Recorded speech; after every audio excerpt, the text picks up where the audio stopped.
13 ലക്ഷം Indian പട്ടാളക്കാർ വിചാരിച്ച് പാകിസ്ഥാന്റെ രോമത്തിൽ തൊടാൻ കഴിഞ്ഞിട്ടില്ല. ഇന്ത്യയെ തൊടാൻ പാകിസ്ഥാനെ തൊടാൻ ഇന്ത്യക്ക് ഒരിക്കലും കഴിയില്ല എന്നാണ് പാകിസ്ഥാൻ ആർമി ചീഫ് പറയുന്നത്. അതിന് ഇന്ന് ഇന്ത്യ മറുപടിയും നൽകിയിട്ടുണ്ട്. എന്താണ് ഇന്ത്യ നൽകിയ മറുപടി? നല്ല ഒന്നൊന്നര മറുപടിയാണ്. തന്നെ പറഞ്ഞപ്പോ ആസിം മുനീറിന്റെ കാര്യമാണ്. ആസിം മുനീർ വലിയൊരു പറച്ചാ പറയാം, 13 ലക്ഷം ഇന്ത്യൻ ആർമി പാകിസ്ഥാനെതിരെ യുദ്ധം ചെയ്തിട്ട് അവരുടെ രോമത്തിൽ തൊടാൻ പറ്റിയിട്ടില്ല എന്ന് പറഞ്ഞാൽ നമ്മൾ എപ്പോഴെങ്കിലും കേട്ടിട്ടുണ്ടോ പാകിസ്ഥാൻ ഇന്ത്യ യുദ്ധത്തിൽ തോൽപ്പിച്ചു എന്ന്? ഇന്ന് വരെ നമ്മൾ കേട്ടിട്ടില്ല. ഏറ്റവും ഒടുവിൽ നമ്മൾ കേട്ട കാർഗിൽ യുദ്ധം, അന്നും പാകിസ്ഥാനെ നമ്മൾ പരാജയപ്പെടുത്തി. അപ്പൊ എക്കാലത്തും പാകിസ്ഥാനെ പരാജയപ്പെടുത്തിയ ചരിത്രം മാത്രമേ നമുക്കുള്ളൂ. എന്നിട്ടും ഈ ആസിം മുനീർ എന്തിനാണ് ഇത്തരത്തിലുള്ള പ്രസ്താവന നടത്തിയത്? അതാണ് വളരെ ഗൗരവം. അപ്പൊ പാകിസ്ഥാനിൽ നമ്മൾ വിചാരിക്കാത്ത കുറെ കാര്യങ്ങളൊക്കെ ഉരുത്തിരിഞ്ഞു വരുന്നു. ഇപ്പൊ ബലൂചിസ്ഥാൻ എന്ന് പറയുന്ന മേഖല വാങ്ങാൻ ശ്രമിക്കുന്നു.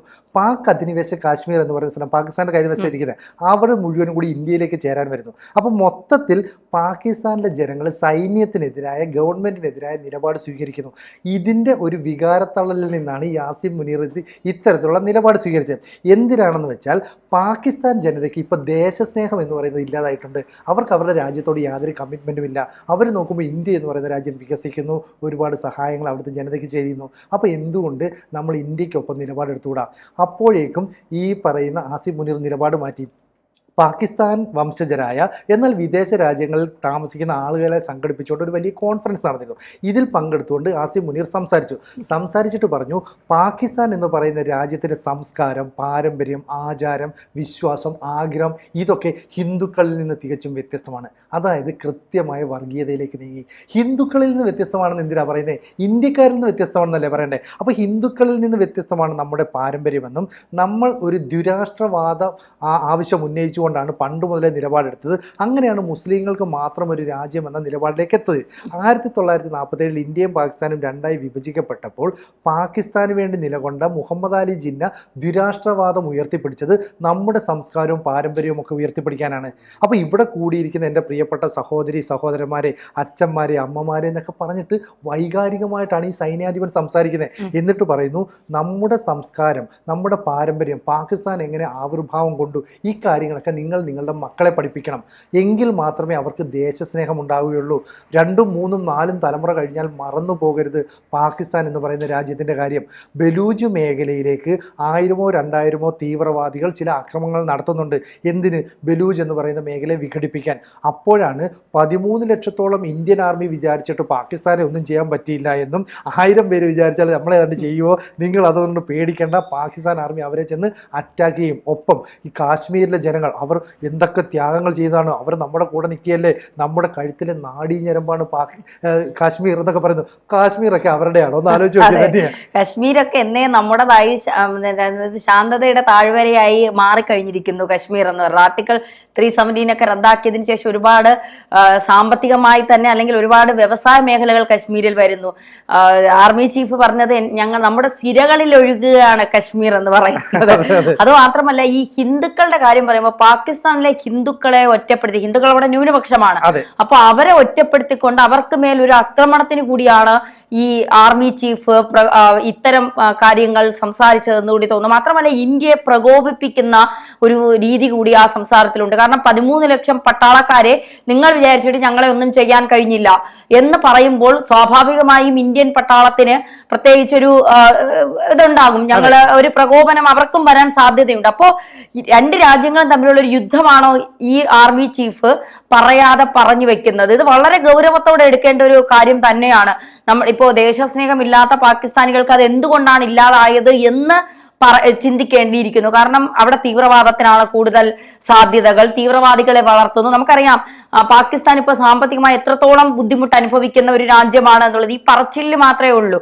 ബാക്കി എല്ലാ രീതിയിലും നോക്കുമ്പോഴും പാകിസ്ഥാൻ സാമ്പത്തികമായി നിലംപരിശാവുന്നു, പിച്ചച്ചട്ടി എടുത്ത് തെണ്ടേണ്ട ഒരു അവസ്ഥയിലാണ് പാകിസ്ഥാൻ എന്ന് പറയുന്നത്.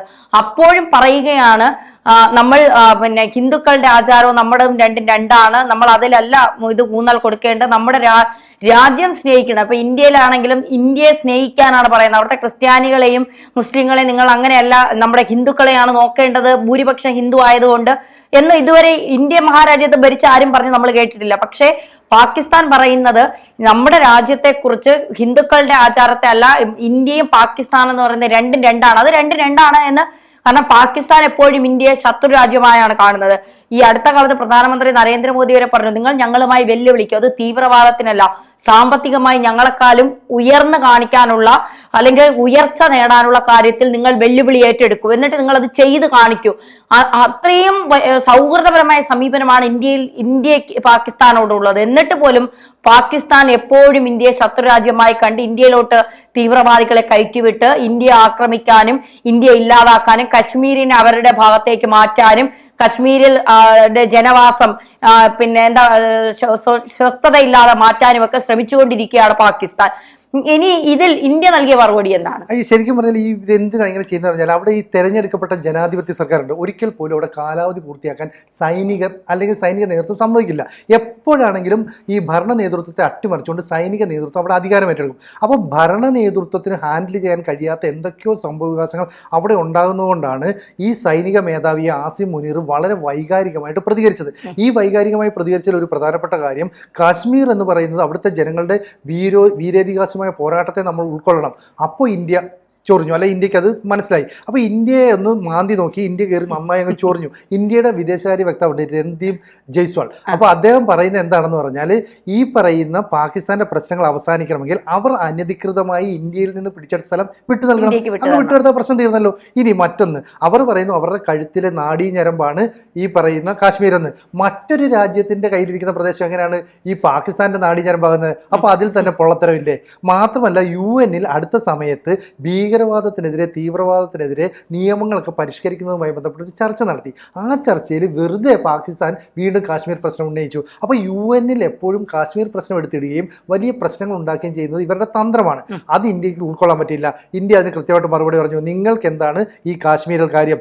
എത്രയോ കാലമായി കാശ്മീർ ഇന്ത്യയുടെ ഭാഗമാണ്, അതിനെ കയറി തൊടാനോ ഞോണ്ടാനോ ഒന്നും വരണ്ട. അപ്പം നിങ്ങൾ എവിടെയൊക്കെ അനധികൃതമായി ആധിപത്യം സ്ഥാപിച്ചോ അതൊക്കെ വിട്ടുകൊടുത്താൽ തീരാവുന്ന പ്രശ്നമേ ഈ രാജ്യത്തുള്ളൂ അല്ലെങ്കിൽ ഈ സമൂഹത്തിലുള്ളൂ എന്ന് പറഞ്ഞു. അപ്പോൾ ഇതൊക്കെ പറയാനുള്ള കാരണം, അവിടുത്തെ ആർമി ഈ കഴിഞ്ഞ ദിവസം ഒരു ഗ്രാമത്തിലേക്ക് ചെന്ന് കുറച്ച് കുട്ടികളെ പിടിച്ചുകൊണ്ടുപോയി.